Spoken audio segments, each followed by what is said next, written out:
sikki ala eɗen gandi ɗe balɗe fof caggal ndo président Bassirou Diomaye Faye e joƴƴina e jappere lefol lam o toɗɗi premier ministre Ousmane Sonko e secrétaire d'état toon to présidence Bah Bao ko wona ko ɗum guil nden gouvernement o ronka noon yo tini ñalawma hanki noon gouvernement o saami taw noon ene tawe e tonggode jagorɗe nawgas e joyi ene wonde secrétaire uji e joyi firtigo gouvernement o ene famɗi to banggue tonggode eɗen puɗɗoro oɗo biteɗo Yassine Fall ko kanko waɗa ministre de l'intégration africaine et des affaires étrangères sa neni ɗum ko jagorɗo kalfinaɗa kalko yewti e rintinde dogde jokkere enɗam hakkude leyɗele Afrique kono kadi e gueɗe men caggal leydi goɗɗo baɗaɗo jagorɗo ko général Biram Diop ninki waɗama jagorɗo kalfinaɗa kalko yewti e koni kagal ɗo e nder leydi men goɗɗo biteɗo Ousmane Diagne ɓiɗɗo leydi ndi waɗama ko wiyete ko jagorɗo kalfinaɗa kalkene wiye lawol leydi men e ndenka kalkene wiye ñawoje men général Jean Baptiste Tine kanko halfina jagorgal kalfinagal kalkene wiye gueɗe e nder nderiji won wiyoɓe ɗum ni jagorgal nden kay kisal biteɗo Biram Souleye Diop waɗama ko wiyete ko ministre de l'énergie manam jagorɗo kuɓam pétrole ene wonde e des mines kanko oɗo Abdourahmane Sarr donc kanko waɗa jagorɗo faggudu e kalkene wiye kuccam kono kadi jokkodiri ngam ɓamtare leydi men Sénégal Cheikh Diba kanko waɗa ministre des finances et du budget manam jagorɗo kalfinaɗo kalko yewti e kene wiye e koppareje men jencudi walla mbiya budget en tout cas ene tubako wiyata ɗum ni Malick Ndiaye wonanɓe gannaɓe noon oy el Malick Ndiaye jeeyaɗo e lande Pastef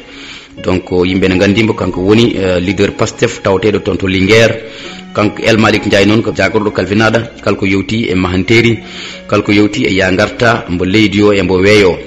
Daoudo Ngom jagorɗo kalfinaɗo kalko yewti e tarindi e kalkene wiye kadi jokka jokki to banggue gonko weeyo men ko wona ko ɗum biteɗo Amadou Moustapha Ndiek Sare kañum waɗa ko jagorɗo toppitiɗo kalkene wiye formation professionnelle woni heblo to banggue mecce kono kadi ko porte parole du gouvernement o ɓeydanama hen wonde jettonowo konguɗi laamu ngu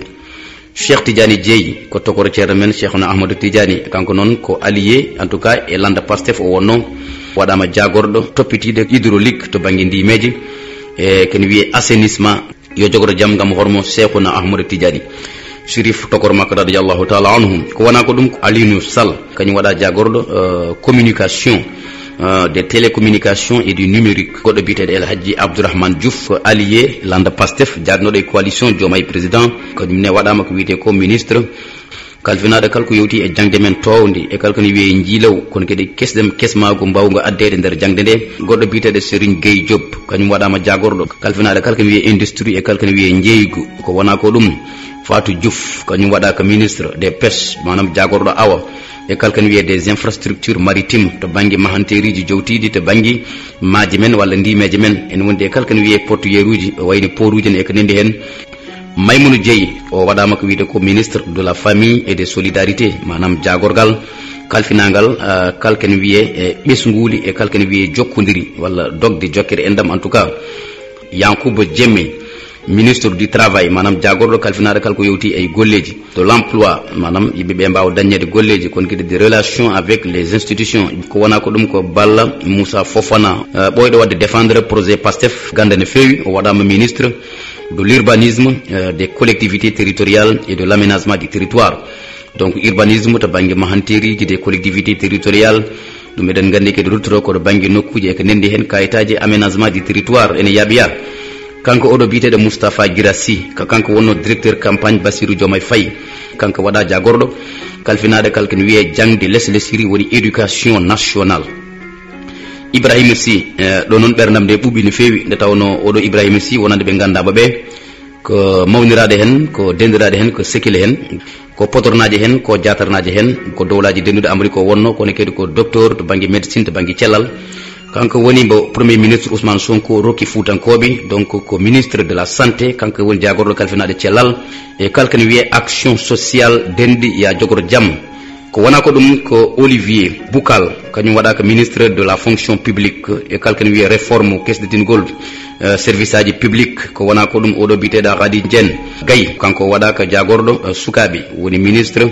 de la jeunesse des sports et de la culture ko wona ko ɗum kanko oɗo biteɗo Mabouba Diagne kanko waɗa jagorɗo ndemo de la souveraineté alimentaire holno mbatten nan dañen ñamdu yondu mbasen jiggoyade kono kadi e l'élevage woni gaynako kanko woni kalfinat ɗum ko wona ko ɗum oɗo biteɗo Aline Dione kañum ne waɗama jagorɗo microfinance de l'économie sociale et solidaire ko wona ko ɗum biteɗo Mountaga Diaw kañum waɗaka jagorɗo tourisme e kalken wiye artisanat tongode tan kamɓe jagorɓe keeɓe naw gaso e joyi donc secrétaire uji joyi noon ɓeydi hen donc ene tawa hen biteɗo Amadou Chérif Diouf kañum woni secrétaire d'état au sénégalais de l'extérieur manam secrétaire laamu kalfinade kala ko yowdi Sénégal naɓe caggal leydi. Ibrahima Thiam kañum ne waɗama secrétaire d'état au développement des petites et moyennes entreprises e wonde PME uji kanko ne yo jogor jaam. Goɗɗo biteɗo Momat Talla Ndaw kañum ne waɗama secrétaire d'état à l'urbanisme banggue mahanteriji e banggue koɗki. Oɗo biteɗo Bakary Sarr waɗama secrétaire d'état à la culture, aux industriels créatives et au patrimoine historique kanko ne ko ɗum o waɗa kanko oɗo ene gayni to musidɗo goɗɗo kadi mo gandanɗa hoorema ko neɗɗo men no fewi battorɗo kadi télé fulɓe kadi mbo invitation ngaji mum gasata ɗo soɗon tesko Alpha Ba kañum woni coordinateur Pastef Guédiawaye donc kanko Alpha Ba kanko woni baɗaɗo e secrétaire uji ɗi secrétaire d'état aux coopératives et à l'encadrement paysan kanko ne ko musidɗo men yo jogoro jaam. Donc ko ɗum wonno dogogol jagorɗe wonande ɓe tinane ɓe hanki ɓe premier ministre Ousmane Sonko ɓayyini ɓe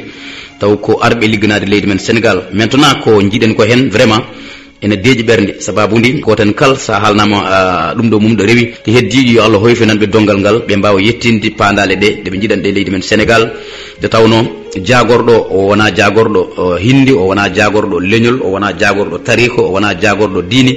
ko jagorɗo Sénégal naɓe sa woni jagorɗo ndemo Allah ne wawi taw jiyaɗa ko fongolomi ka jagorɗo Sénégal na foof wona tan diwan oɗo dañani jagorɗo département oɗo dañani jagorɗo ɗum ko systéme aji ɓennuɗi mbaɗiranno noon ɗum ɗo ko sifaji keesi garɗi donc jagorɗo yo wonan jagorɗo dendagal Sénégal naɓe Allah ne wawi taw ko ɗo e Dakar o jibana ko ɗo o jeeya ko ɗo o andi kono noon wona o waɗama ministre de l'agriculture yo waɗa feere o toppotoyo dendagal remoɓe Sénégal ɗe mbawi wonde c'est l'essentiel kono jeeyede e wuuri walla waɗa o rakkede jagorɗo ɗum o firtani haydara ko nafata ko tan yen gon jagorɗo mo gandanɗa hoorema ko naftowo leydi men Sénégal foof donc eɗen nduguno no mbimni joni